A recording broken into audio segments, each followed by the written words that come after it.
Hello friends, और बार फिर से स्वागत है आप लोगों का आपके अपने चैनल लोन हेल्प इंडिया में। और काफ़ी लोगों के ये कमेंट्स आ रहे थे और मैंने काफ़ी लोगों से व्हाट्सएप पर बात भी की, जिसके बाद मुझे ये पता चला कि काफ़ी लोग मुझसे ये सवाल करते हैं कि अगर हम लोगों के ऊपर 10 लाख का, 20 लाख का, 30 लाख का लोन हो जाता है तो क्या हम इससे बाहर कभी आ पाएंगे कि नहीं आ पाएंगे।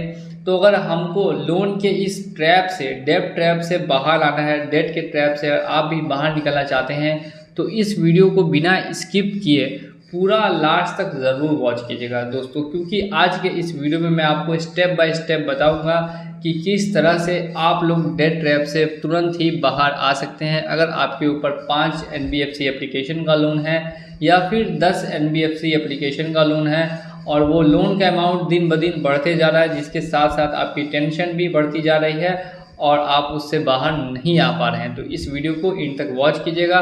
साथ ही में अगर चैनल पे नए हैं तो चैनल को सब्सक्राइब करके वीडियो को लाइक करना बिल्कुल भी ना भूलें। तो चलिए वीडियो को करते हैं शुरू।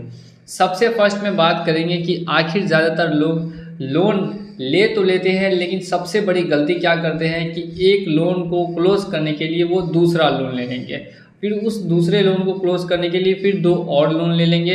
इसी तरह करते करते उनके ऊपर जो लोन का अमाउंट है वो काफ़ी तेज़ी से बढ़ता जाता है। मैंने काफ़ी लोगों से ये एक सवाल किया और काफ़ी लोगों ने मुझे ये आंसर किया था। ज़्यादातर लोग क्या करते हैं कि जिनके पास पहले से ही 10,000 का लोन है तो उस 10,000 को लोन को क्लोज करने के चक्कर में फिर से 12,000 का लोन ले लेंगे, फिर उस 12,000 को क्लोज करने के चक्कर में 20,000 का लोन ले लेंगे।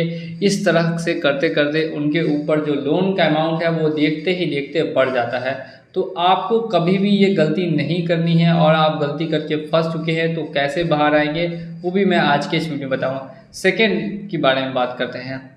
सेकेंड चीज़ ये है कि लोग स्टॉक मार्केट में या शेयर मार्केट में, आजकल आप लोगों को मालूम होगा कि यूट्यूब में काफ़ी ज़्यादा फेक इन्फ्लुएंसर मार्केटिंग करते हुए दिखाई देते हैं, जो आप लोगों को सजेशन देते हैं कि ये स्टॉक लेके करोड़पति बन जाइए, वो स्टॉक लेके करोड़पति बन जाइए। तो दोस्तों ये सब बहुत ज़्यादा रिस्की होता है। स्टॉक मार्केट हम लोगों के लिए बिल्कुल भी नहीं है, वो उन लोगों के लिए है जिनके पास अपार पैसा है, अपार संपत्ति है। उन लोगों के लिए स्टॉक मार्केट ठीक है, लेकिन जो नॉर्मल मिडिल क्लास आदमी है उसके लिए स्टॉक मार्केट एक जुआ है, जिसमें वो अगर हार जाता है तो उसके पास फिर कुछ भी नहीं बचता।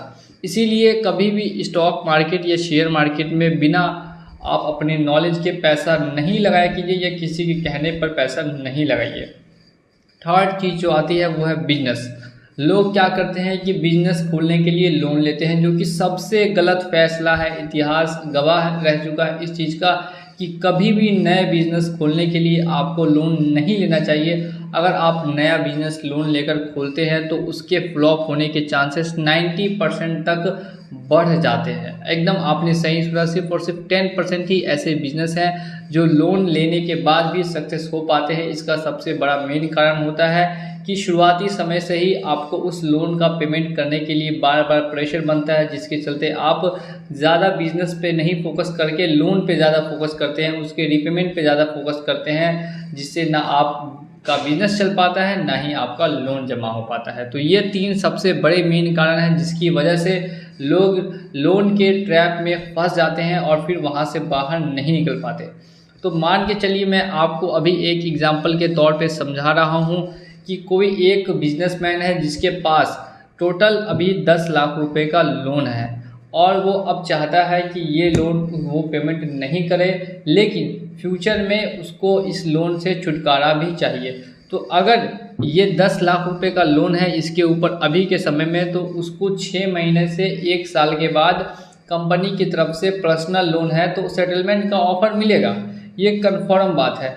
तो अब इस बिजनेसमैन को क्या करना होगा, तो 6 महीने से साल भर के बीच में 3 लाख रुपए का अमाउंट धीरे धीरे करके जमा करना होगा। एकदम आपने दोस्तों सही सुना, लेकिन सेटलमेंट करने में दिक्कत ये आती है कि जो आपका सिबिल स्कोर होता है वो दोस्तों लो हो जाता है। लेकिन आपको अगर छुटकारा चाहिए तो कुछ ना कुछ तो आपको सेक्रीफाइस करना होगा, तो सिबिल स्कोर यहाँ पे आपका डाउन होगा, लेकिन जो लोन का आपके ऊपर दबाव है वो हमेशा हमेशा के लिए ख़त्म भी हो जाएगा।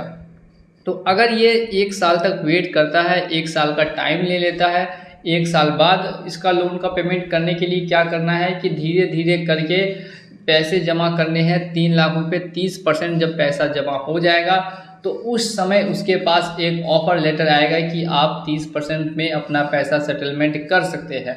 तो वन टाइम सेटलमेंट ऑफर जब मिलेगा तो ये सेटलमेंट करके अपना लोन हमेशा हमेशा के लिए क्लोज करा लेगा।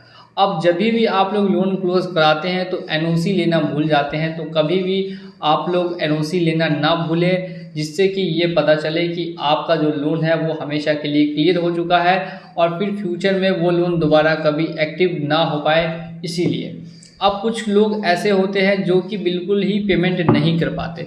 अब जो बिल्कुल ही पेमेंट नहीं कर पाते या फ्यूचर में भी जिनको लगता है कि पेमेंट उनसे नहीं हो पाएगा, तो उनके लिए मेरे पास बस यही है सुझाव कि आपका सिविल स्कोर तो पूरी तरह से लो होगा, लेकिन ये जो लोन की कंपनी है ये शुरुआती दौर में आपको परेशान करेगी, लेकिन कुछ समय बाद देखने के लिए आपको ये मिलेगा कि जो आपका खाता है वो हटा दिया जाएगा। सबसे पहले एनपीए में रखा जाएगा, फिर आपको विलफुल डिफॉल्टर बना दिया जाएगा, यानी आपने जानबूझ के पैसा नहीं दिया और आपको घोषित कर दिया जाएगा कि आप बैंकरप्ट हो चुके हैं, आपके पास कोई भी पैसा नहीं है।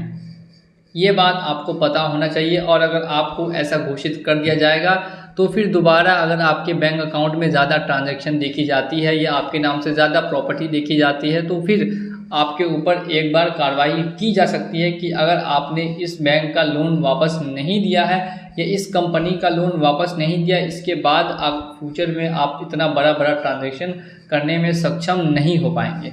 इस बात का आपको पता होना चाहिए। इसी के साथ आपको ये वीडियो पसंद आया हो तो वीडियो को लाइक करना बिल्कुल भी नहीं भूलें। साथ ही में अगर चैनल पे नए हैं तो चैनल को जरूर से ज़रूर सब्सक्राइब कर दीजिएगा। मिलेंगे